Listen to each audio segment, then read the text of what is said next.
आ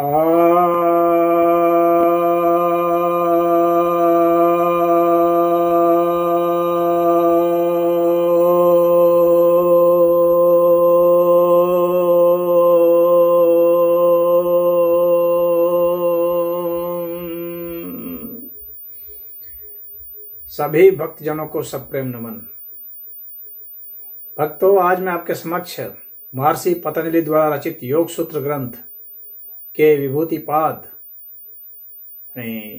जो तीसरा अध्याय है, इसके 46वें सूत्र की व्याख्या करने जा रहा हूं। यह 46वां सूत्र कहता है, रूप लावण्य बल वज्र संघनत्वानि काय संपत्। अर्थात रूप लावण्य बल और वज्र किसी बनावट, यह जो है शरीर की संपदा कहलाती है। रूप का अर्थ होता है कि चेहरे की, शरीर के जो अंग हैं, इनकी आकृति सुडौल हो, रंग अच्छा हो, दर्शनीय चेहरा हो। आकृति जिस तरह से एक आदर्श मानव की आकृति कल्पना में आती है, जो कि बहुत प्रिय लगे, तब जबकि उसके चेहरे पर रोशनी पड़ रही हो। तो चेहरे पर जब प्रकाश पड़े तो उस वक्त पूरे शरीर पर जब प्रकाश पड़े तो पूरा शरीर सुडौल बढ़िया देखने में लगे, जो मानव कल्पना करता है एक श्रेष्ठ मानवों के ढांचे की और सुंदरता की। नाक नक्श जो बढ़िया होने चाहिए, तीखे दांत, ओठ, जिसको कि आजकल लोग जानते ही हैं। विवाह में तो सबसे ज्यादा इसी को देखा जाता है और इसी को लड़की को देखना या लड़के को देखना कहते हैं। तो यह रूप है। यौवन के समय ही रूप जो है दर्शनीय होता है, या बाल्यावस्था के समय। वही रूप जब बुढ़ापा आता है तो बिगड़ जाता है, दांत टूट जाते हैं, आंखें फूट जाती हैं और चेहरे पर झुर्रियां पड़ जाती हैं। तो यह रूप जो है बिगड़ जाता है। तो वही जो काय संपदा थी, जो शरीर की संपदा मानी जा रही थी, वही अब संपदा नहीं रह गई। जो ही व्यक्ति पार करता है 40 की उम्र, उसकी संपदा ये क्षीण होने शुरू हो जाती है। हालांकि तो अपनी जवानी में वो सुंदर रहता है, बार बार चेहरा देखना, बार बार कपड़े बदलना, इठला इठला के चलना, झटके लटके करना, तीखे और कामुक इशारे करना, ये सब होता है। विशेषकर स्त्रियों में तो और होता है। पुरुष जो है अपना, वो भी अपना सजना संवरना, ये सब दिखाते हैं। तो रूप का यह जो मोह है, यह होता है। वैसे जो बालपन है, बाल्यावस्था या किशोरावस्था है, उस समय भी, उस उम्र का भी एक अपना रूप है जो कि प्रिय होता है, क्योंकि उसमें अभी ऊर्जा भरपूर होती है। उसका चेहरा जो बाल्यपन में जो सुंदरता होनी चाहिए, वह रूप दिखता है जो प्रिय होता है लोगों को। उसकी भाव भंगिमा भी प्रिय होती है, जो कि रूप को और थोड़ा रस देती है और आकर्षक बनाती है। लेकिन जैसे जैसे 40 की उम्र जैसे ढलती है कि सब विदीर्ण हो जाता है, बड़े से बड़े रूपवान भी कुरूप हो जाते हैं। तो वही रूप जो है बदल जाता है और फिर आदमी अपनी शक्ल देखना नहीं चाहता, अपने फोटो नहीं देखना चाहता, अपना वीडियो नहीं देखना चाहता, और वही फोटो वीडियो देखने के लिए और बनाने के लिए मार करता है पहले। तो यह रूप है। इसके बाद लावण्य। लावण्य अर्थात सारे जो हमारे अंग हैं उसमें एक चमक जो होती है, कांति होती है, दमक होती है, तो इसको लावण्य कहा जाता है। चेहरा और लावण्य की सुंदरता तब होती है जब व्यक्ति जितना शांत होता है, जितना मधुर होता है, जितना स्वयं मीठा होता है, वह जितना हंसमुख होता है, उतना चेहरा और लावण्य बढ़िया होता है। लेकिन कोई अगर उदास है तो उसकी आभा घटने लगती है, लावण्य उसका घटने लगता है। चाहे कोई कितना भी खा ले, अगर उदास हो गया, तनाव में आ गया, रोगग्रस्त हो गया, तो सब लावण्य उतर जाता है उसका। तो लावण्य की वृद्धि तब होती है जब वह निरोग हो, स्वस्थ हो, अच्छा आहार पाया हुआ हो, वैसी चीजों का सेवन करता हो जिससे कांति बढ़ती है। जैसे कि गाजर खा रहा है, फल खा रहा है, मेवे खा रहा है, दूध ले रहा है, तो बढ़िया बढ़िया चीज जो खा रहे हैं, साग खा रहा है, तो उसका लावण्य अच्छा रहता है।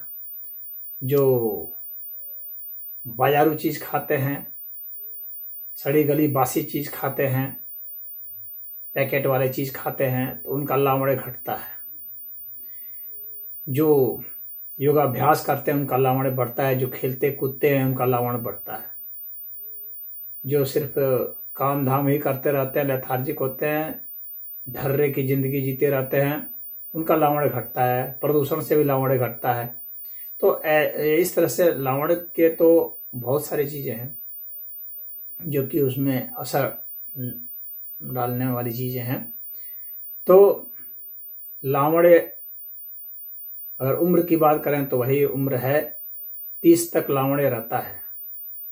उसके बाद लावण्य में, कांति में कमी आने लगती है। यह 16 वर्ष की उम्र के बाद लावण्य बढ़ता है और 20 और 25 के बीच में चरम सीमा पर पहुंचता है। फिर 30 तक कुछ मेंटेन रहता है, फिर घटना शुरू होता है। ये उम्र के हिसाब से है।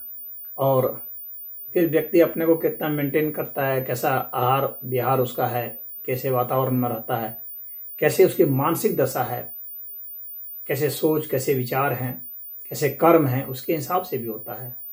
बुरे कर्म हो रहे हो तो चाहे वो कितनी भी उम्र का हो, 25 वर्ष का भी हो, देखने में बदसूरत लगेगा, लावण्य नहीं लगेगा चेहरे पर फीकापन, उत्तेजना, क्रोध, गुस्सा, चिड़चिड़ापन, अवसाद, यही सब दिखेगा।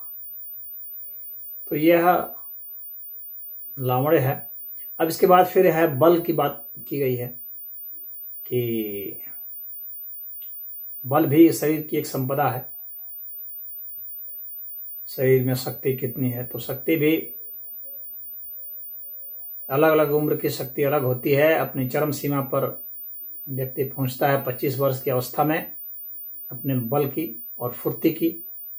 तो ताकत और फुर्ती, यहाँ पर बल का अर्थ फुर्ती से भी लेना चाहिए।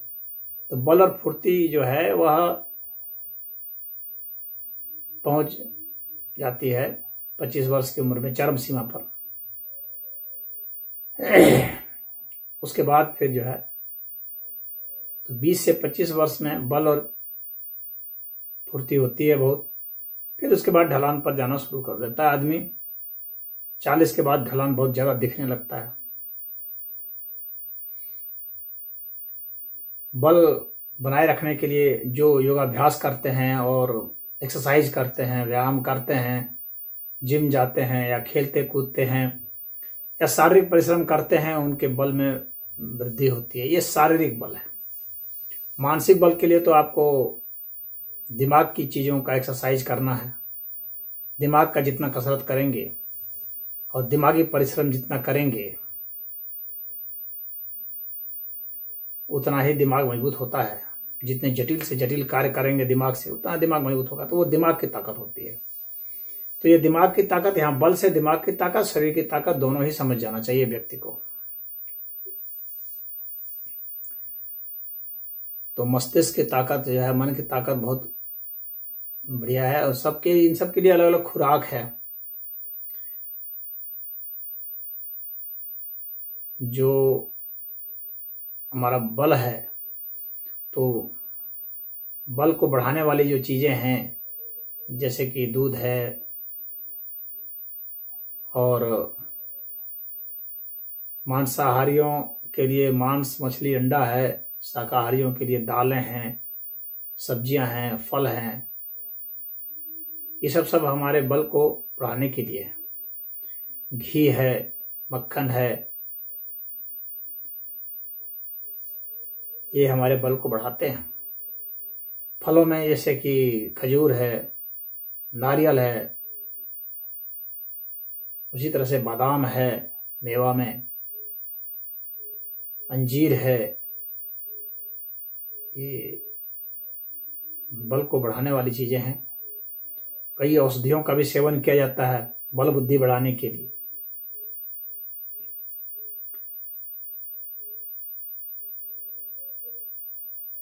जैसे कि केसर है, अश्वगंध है, शतावर है, मूसली है, ये सब हमारे बल की वृद्धि करते हैं, बल कारक है। तो कई चीज़ों को खाते हैं लोग, भस्म भी लेते हैं जिससे कि बल बढ़ता है। अबरक भस्म है, शंख भस्म है, ये भस्म जो है, ताम्र भस्म है, स्वर्ण भस्म है, ये सब हमारे बल की वृद्धि करते हैं। यशत भस्म है। परंतु बल की वृद्धि तो कर देते हैं, परंतु यदि हमारे जो है बल के क्षय हो रहे हैं तो वह भी बहुत मायने रखते हैं। यदि हम बल का क्षय क्रोध में, काम वासना में, लोभ लालच में करते रहते हैं तो हमारा शरीर बहुत जल्द ही क्षीण होता जाता है। उसी तरह से रोग अगर ग्रस्त दिया है तो सब आहार भी जो है बेकार हो जाता है, बल निकल जाता है। तो ये सब बल हैं। अब मैं बताऊंगा इन सब के बल के योग के द्वारा जब बढ़ने के जो कारण हैं उसकी यहाँ पर बात पतंजलि जी ने की है, लेकिन पहले तो मैं इसका ही जिक्र कर लेता हूँ। फिर है वज्र जैसा शरीर।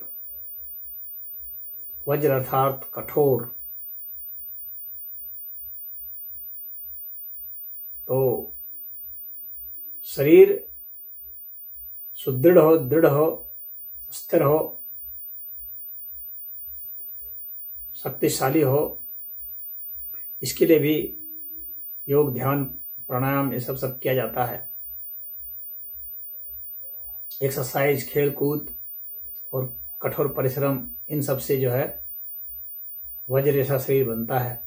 और अच्छे आहार लिए जाते हैं जो शरीर को, हमारे दिमाग को मजबूत करने वाले हैं। ये सब है जो हमारे शरीर को बलिष्ठ बनाने के लिए है। तो ये सब क्या कहे गए हैं? ये सब शरीर की संपदा है, शरीर की पूंजी है। ये पूंजी किस लिए है? ये पूंजी इसलिए है ताकि आप इनकी शक्ति से आध्यात्मिक हो सकें, परम तत्व को पा सकें, परम तत्व क्या है इसे जान सकें, शांति को प्राप्त हो सकें, ज्ञान को प्राप्त हो सकें, जन्म मरण के चक्र से छुटकारा पा सकें। ये सब इसलिए है।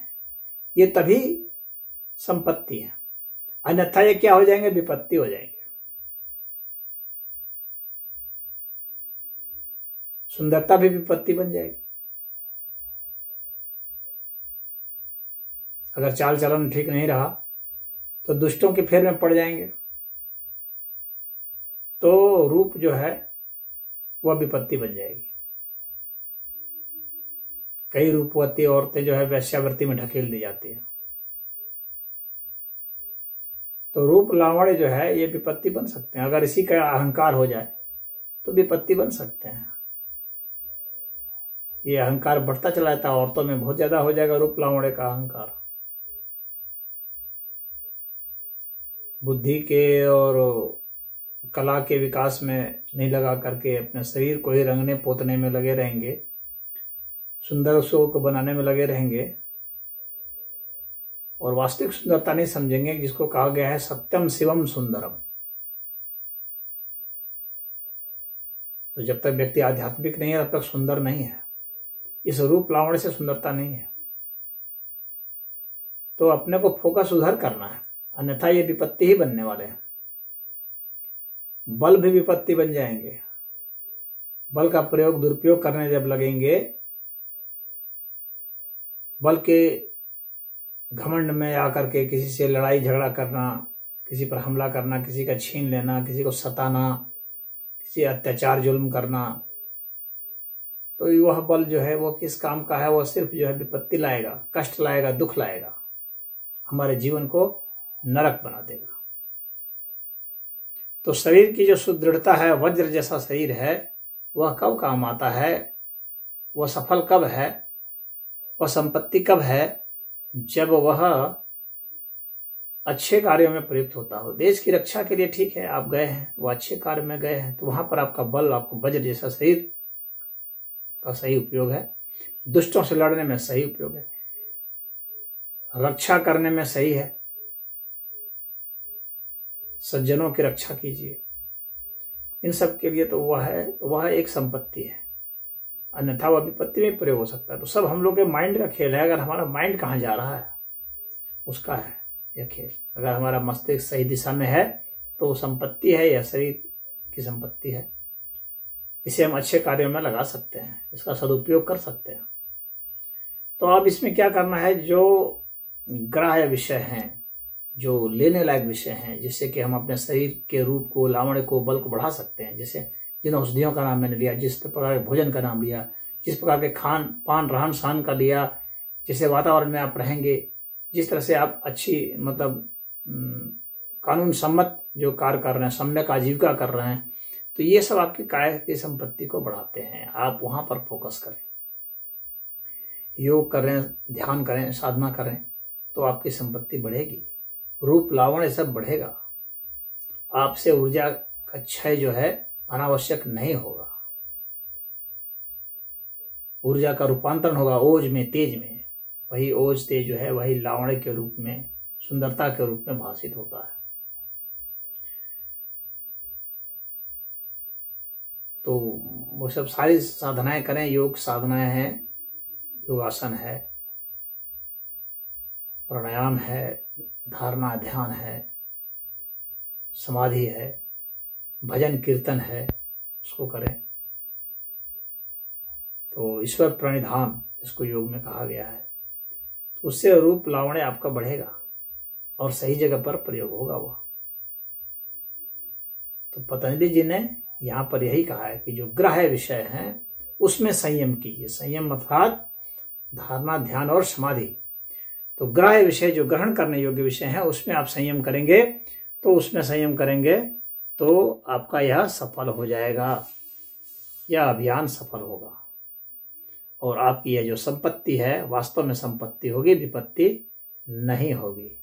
अन्यथा जो संपत्ति है जिसके पर आप गुमान करना शुरू कर दिए हैं, वह विपत्ति के रूप में आ जाएगी सामने में, उसका दुरुपयोग शुरू हो जाएगा और अपयश और शरीर का क्षय, रोग, शत्रुता, मुकदमे, लड़ाई झगड़े, यही सब होंगे। तो मुझे उम्मीद है कि आप समझ गए होंगे इस सूत्र का अर्थ। ओम।